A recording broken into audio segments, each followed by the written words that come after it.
أعوذ بالله من الشيطان الرجيم بسم الله الرحمن الرحيم إن الحمد لله ونصلي ونسلم على رسول الله وبعد بسم الله الرحمن الرحيم من عمل صالحا من ذكر أو أنثى فلنحيينه حياة طيبة ولنجزينهم أجرهم بأحسن ما كانوا يعملون. Allah subhanahu wa ta'ala says in His blessed book, من عمل صالحا من ذكر أو أنثى, whoever does good deeds from male and female, فلنحيينه حياة طيبة, then we will make him live a happy life. وَلَنَجْزِيَنَّهُمْ أَجْرَهُمْ بِأَحْسَنِ مَا كَانُوا يَعْمَلُونَ, and then we will reward him for the best of what he used to do. صدق الله العظيم. So as they say, love makes the world go round. And I've titled this topic, what's love got to do with it? And if you notice, these are all titles of songs. Classic songs back in the day when I was a young boy. And love songs are the basis, love is the basis of most songs. Love is the basis of many films, of books, of culture, of society.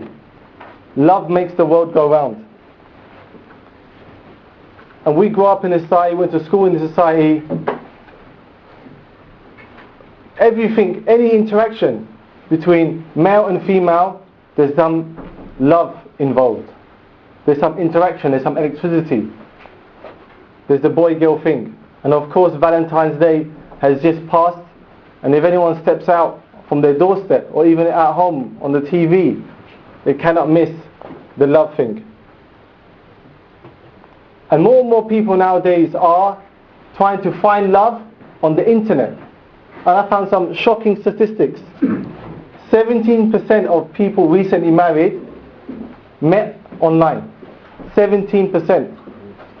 1 in 5 UK singles that have dated, have dated on the internet. And there are 15 million of an adult population, about 40 odd million singles registered with online dating websites. So love has taken over the internet as well. And love is that, I remember when I was at school, we went to mixed primary school, and even then we were making Valentine's Days. I'm sure kids are making it today at Valentine's Day. And if any of you went to mixed schools or you went to single-sex schools, Valentine's Day you're going to the nearest girls' school. I can see some smiles in there because I know it's all being practiced. And I won't deny as well. It was all part of growing up. It was all part of being a youngster. Even Carter's laughing. I know he was at EGA. So you must It's all part of growing up. It's all part of being in this society. And there's another classic song from the 70s. What becomes of the broken-hearted? Because with the search for love, when you find that girl or when you see that girl, you feel a little flutter in your heart. You feel your legs go a bit weak in the knees. When they send you a text message or that Facebook update or that like on your Facebook page, you feel a bit happy. That's the effects of love. That's what the heart does to the man or to the woman.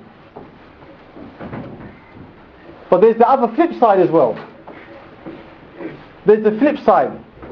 It's when your heart gets broken. When you send a poke to someone on Facebook and they don't even reply to you. Or when you see some girl across the other side and you send your friend over telling you a telephone number and then she throws it on the floor. Or when you get into a relationship and you might have a long relationship, it breaks up.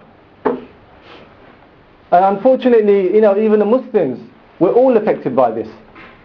Because it's a part of this society. Alhamdulillah, we come to Islamic talks now. We want to fear Allah Azza wa Jal.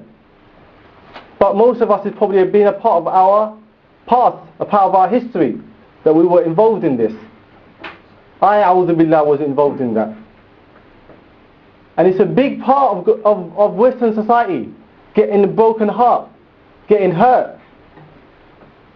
A lot of those winos that you find around King's Cross on the streets, you ask them how they got there, they will tell you it was a woman. It was that woman. That bloody woman. And it's very true. A lot of women that find themselves on antidepressants, almost, they were saying about half of the population are on or have been on antidepressants. It's been a broken relationship, a broken heart. So you got the good sides or the positive sides of being in love. But as we're finding in Western society more and more, you get more so the negative side effects, the broken hearts. The amount of celebrities that you see breaking the hearts of their partners. Ashley Cole, Ryan Giggs, Wayne Rooney, the film stars, all of them, they go through this big facade of playing the field. There's even a whole genre of music to this called the blues. It's a big part of society. So this really made me think, why did Allah create this thing called love? You have the flutters in the hearts and you have the broken hearts. Why did Allah subhanahu wa ta'ala create this thing called love that can give you so much happiness but at the same time give you so much pain and misery? And to answer this, and you need to go back and answer some other questions or realize some other things that Allah subhanahu wa ta'ala created or in the universe.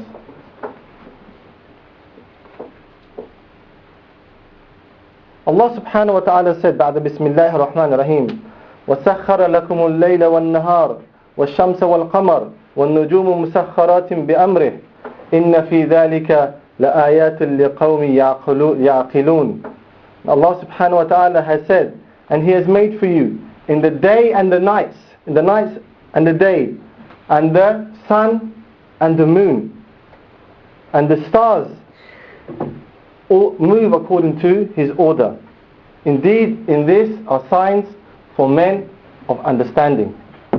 So Allah subhanahu wa ta'ala is showing to you the sun, the moon, the night and the day, the stars in the sky. Look to my creation. Look to my creation, and this will bring to you, O people of understanding, recognition of my existence. That all of this has an order.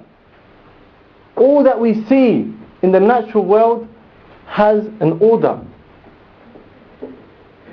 And when scientists, they study it, physicians, they study it, cosmologists, they study it, they put down equations, fixed equations of how the universe is ordered. But there's one place in the universe that defies the order of Allah Azza wa Jalla. In this huge, vast universe, that the nearest star, its distance to us, is measured in speed of light, because it's so far away. It's a huge universe. All of it is set by equations. But there's one part in this huge universe that defies the law of Allah, and that is our human society. Because Allah subhanahu wa ta'ala in human society, He allowed humans to decide how they want to live their life. So the law of Allah was Azza wa Jal, that is present throughout the whole of universe, is not present in human societies. And because Allah has allowed the human being to decide how he organizes society. But Allah subhanahu wa ta'ala at the same time has revealed al-Islam as the order for this human society, to reconnect human society with the universe, with the order of the universe. He has said al-Islam to arrange every aspect of human society, from the individuals to the families to the communities to the societies and to everything that we see in human society. Allah sent al-Islam.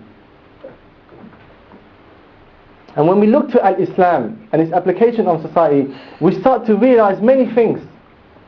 Why we see these things in human societies. One of the things that really used to always make me think is that Allah subhanahu wa ta'ala, He revealed that the women, when they go out, they should cover themselves in al-khimar wal-jilbab, which is the headscarf and the long cloak. Now Islam was revealed in the Arabian desert, in the burning hot Arabian desert. Let's always think, subhanAllah, that's very tough for the woman to go out in the baking heat in these types of clothing. But in order to understand that, I used to start to think, but how is the Islamic society structured? The structure of the Islamic society is that the women spend most of their time in the homes. They spend most of their time in the homes, uncovered. And the homes, as you would have in olden day societies, they will be very well ventilated from the heat. They have water ponds like in the middle of the house that takes the heat away and evaporates, and then it cools the house down. And the women spend most of their time in the house. So that makes sense. Because in order to understand the secrets of life, you need to understand the secrets of Islam. That's the only way you will understand the secrets of life. And that's why the disbelievers, they can't understand life. It doesn't make sense to them. All the problems, all the difficulties, all the highs and the lows, why this and why that, why is there earthquakes and why is people dying, why do we have poverty, why do I get my heart broken, why? We never get to understand these things unless we understand the secrets of Islam that Allah revealed in the Quran and on the blessed speech of His Messenger alayhi salatu wasalam. So, love is one of those things that really made me think, many years, why did Allah create this thing called love? How does it fit into His order, into His system? And in order to understand that, I started to think, who are the people that we love? Let me try and understand that first. Who are the people that we love? And this is the question that I want to put to yourselves, and this is why the brother's got this whiteboard. Who are the people that we as human beings, not Muslims or non-Muslims, love in this life? So I'm going to open up to the audience, and the first few questions are going to be easy. Mom. Who do we love? You say? Mom. Your mum.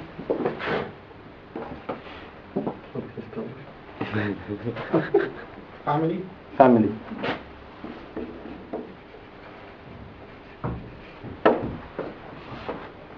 Allah Ta'ala.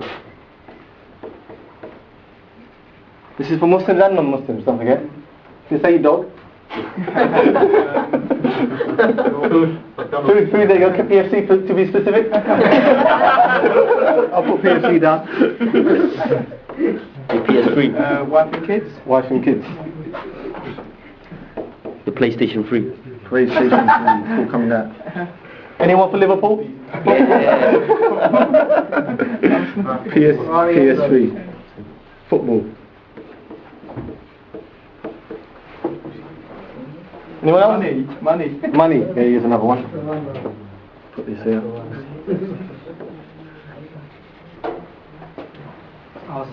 Ourselves. That's a good one.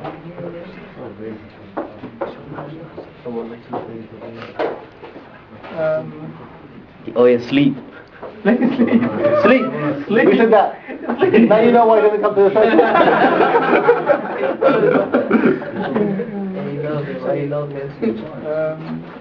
Hey, you go. Your dad? Where's Claire? It's just sweet man, when you go home tonight, man. Mom and dad, there you go. Your home? Home. Your country. Country. Yeah. Any more? And close up. Religion, but Religion. Okay. Fun. Fun. Yeah. Fun. That's why you got red teeth, man. I'll put that with PFC. You can go to some PFCs and they give you fun afterwards, and Shamim will tell you about that. So that's a great combination. Okay, we'll finish it there. Now, what I wanted to do is take away some of the stuff which isn't love but desire, which is two separate things. Because desire is things that you crave for. Love is the things that you just irrationally attach yourself to. Now, things that we desire is, correct me if I'm wrong, things like PFC and fun. These are things that we desire, not really that we love. So Wiz, I'll just leave enough for me just in case I do have to go to the toilet. So we take out PFC. What else can we take out that is a desire, PS3. not a love? PS3. Money. Money? Football. Football? No, Sleep. you need sleep. Though. Oh. I need that for you.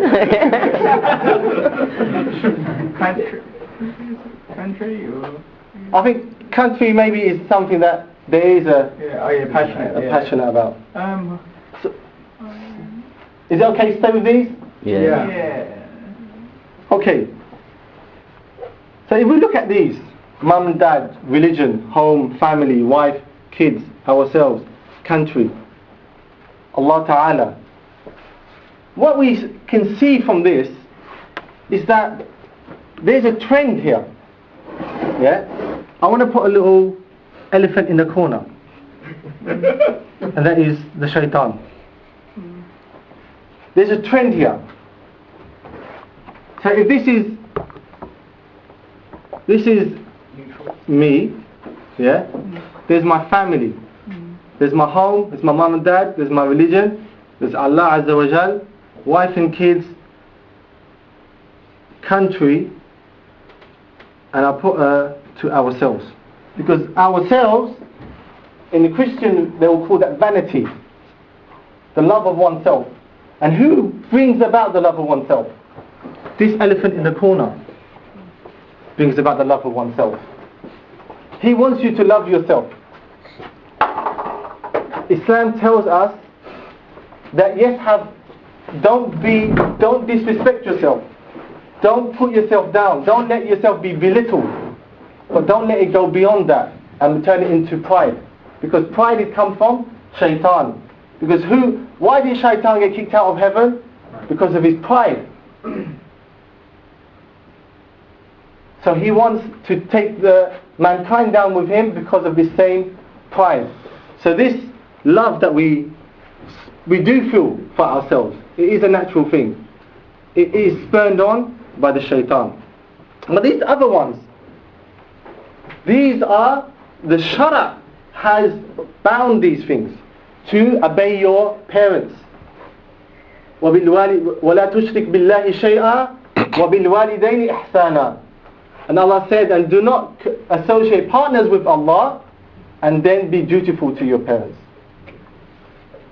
This is a fundamental duty in Islam. After do not commit shirk, be good to your parents. When we sit in the salah, بين السجدتين, between the two sajdas, we say رَبِّ اغْفِرْ لِي وَلِلْوَالِدَيَّ. Oh Allah, forgive me and my parents. So this is the shara, bound by shara.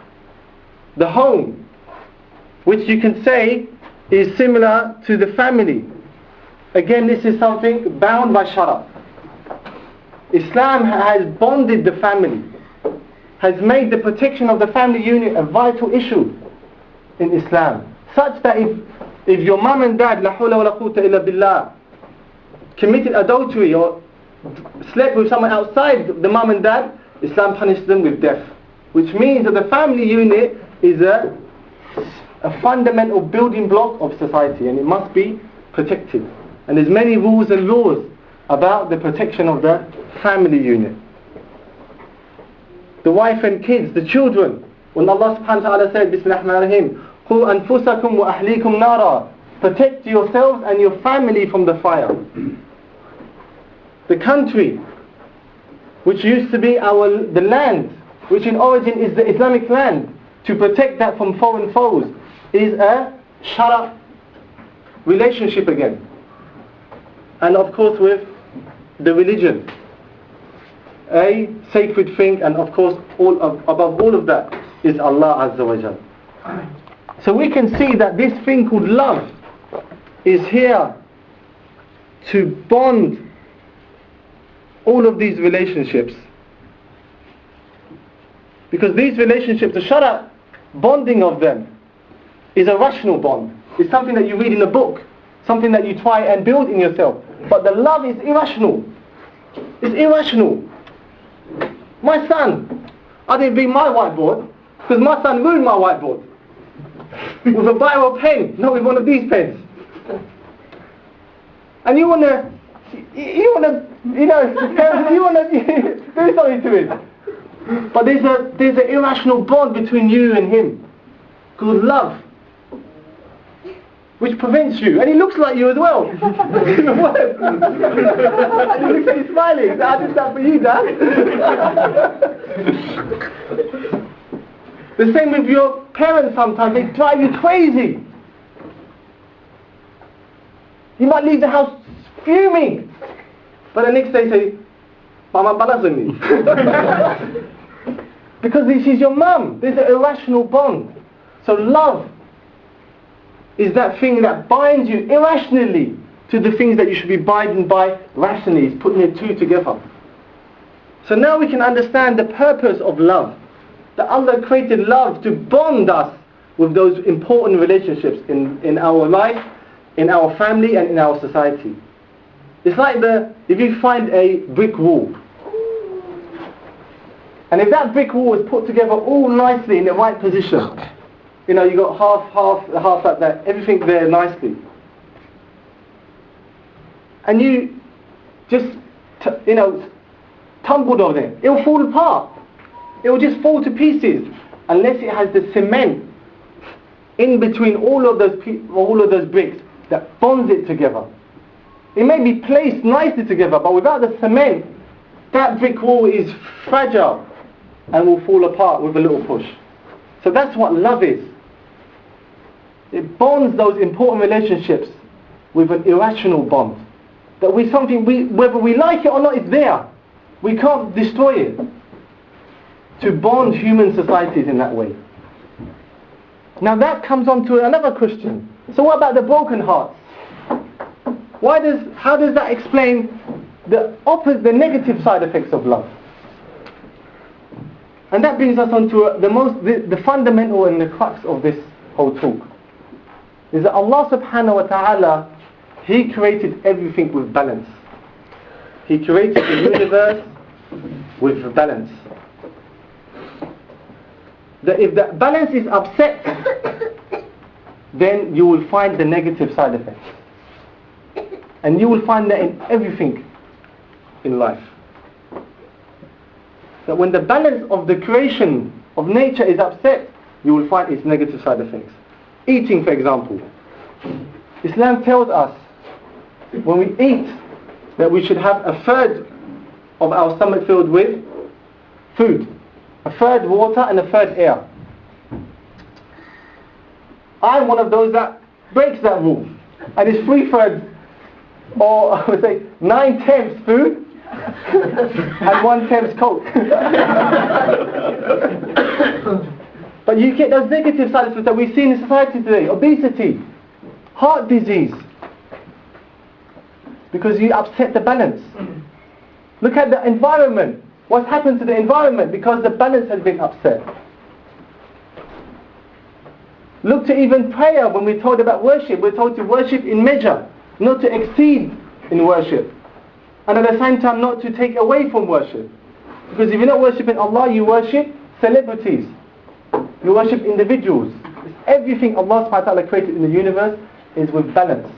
So Allah gives you, if you follow the correct balance, Islam, you will get the positive effects of that.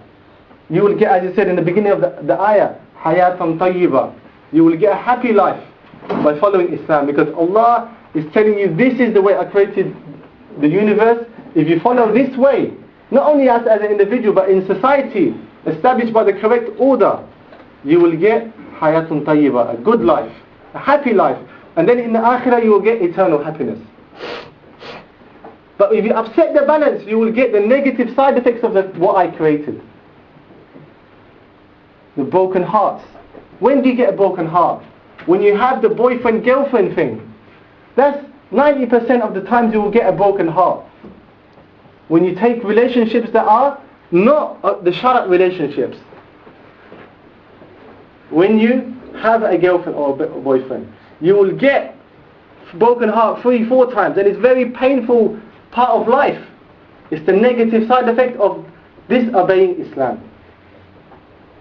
Because in a norm you should have in a marriage, and inshallah Allah does everything He can to bond that marriage, and then you won't get a broken heart. It'll be a rare experience in the Islamic society. In the non-Islamic society, it's a common, fundamental experience of life. So this is the essence, that is following Islam is not punishment. It's not, Allah is not trying to punish you. He is showing you, this is my order. Follow it and you will get happiness. And then again in the akhirah you will get eternal happiness, eternal bliss. People that follow their desires and live according to desires, believe me, and they will tell themselves they get nothing but misery. They try and chase their desires but they get misery. And then in the akhirah they will burn in the fire. What a waste of a life. Whereas if you follow Islam, you will get a happy life. And then in the akhirah, you will get the eternal wonders of paradise. وأقول قولي هذا وأستغفر الله.